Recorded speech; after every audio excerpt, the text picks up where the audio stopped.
किसान भाइयों, अगर आप सेट से या गुल्ली से आपके गन्ने की बुआई करने वाले हो तो उसके लिए ये वीडियो आपको महत्वपूर्ण है। लगाने से पहले आपको सेट को ट्रीटमेंट करके ही आपके खेती में लगाना है। क्यों किसान भाइयों? क्योंकि ये मिट्टी जनित जो रोग होते हैं वो हमें इनिशियल स्टेज में प्रॉब्लम कर सकते हैं। दूसरी बात, जो सेट्स हम लोगों ने सिलेक्शन किया है उसमें भी अगर कुछ रोग है तो वो हमें आगे जाके हमारे जो फसल में उपज आने वाला है वो जो है वो कम कर सकता है।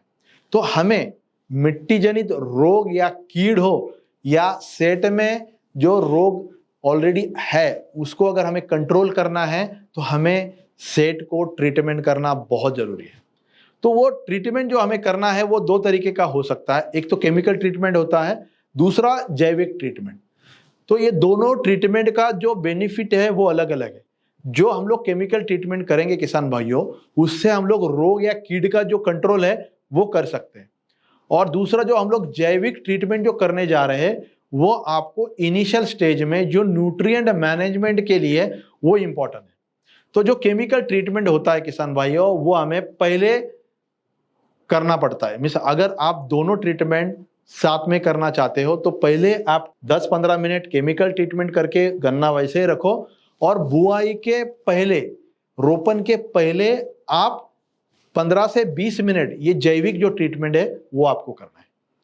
रासायनिक जो ट्रीटमेंट में उसमें आपको क्या क्या दवाई लेनी है वो थोड़ा समझ लेते हैं। उसमें आपको जो रोग है उसको कंट्रोल करने के लिए आपको कार्बेंडिजिम, ये कुछ किसानों ने उपयोग किया, उनको अच्छा रिजल्ट मिला है।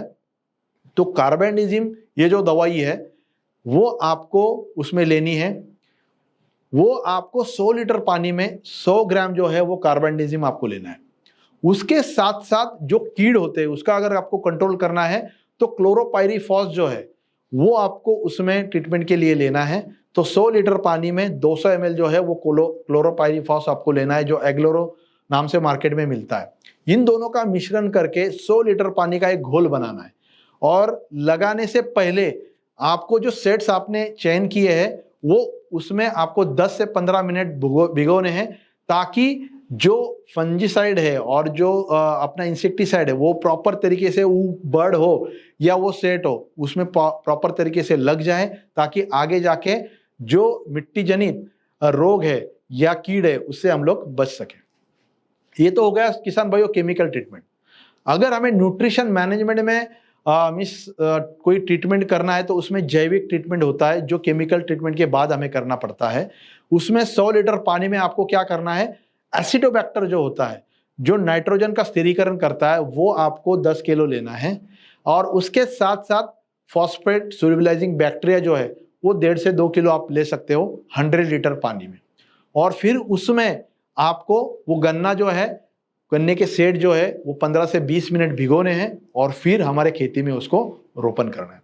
इससे क्या होगा किसान भाइयों, ये जो एसिडोबैक्टर है वो इनिशियल स्टेज में नाइट्रोजन जो है स्थिरीकरण करके अपना जो आय बढ़ होता है उसको नाइट्रोजन जो है वो प्रोवाइड करता है। और दूसरा फॉस्फेट सोल्यूशन बैक्टीरिया जो होते हैं जब ये सेट के साथ वो वहां पे मिट्टी में जाएंगे तो अपने बर्ड के आसपास जो अपना सेट हम लोगों ने लगाया उसके आसपास जितने भी फॉस्फोरस फिक्स हुए हैं उसको वो खुला करके अपने जो गन्ना इनिशियल स्टेज में जो बीज है उसके जो जर्मिनेशन स्टेज होती है उसमें वो न्यूट्रिएंट जो है वो सप्लाई करेगा।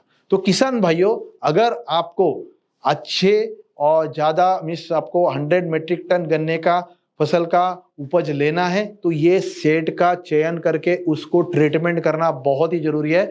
और अभी मैंने जो 2 ट्रीटमेंट आपको बताया है, केमिकल और जैविक, इन दोनों का आपको 100% जो है उपयोग जो है वो आपके खेती में या आपके गन्ने की खेती में करना ही है। तो ही आप जो इनिशियल स्टेज की शुरुआत जो है वो अच्छी कर सकते हैं। धन्यवाद।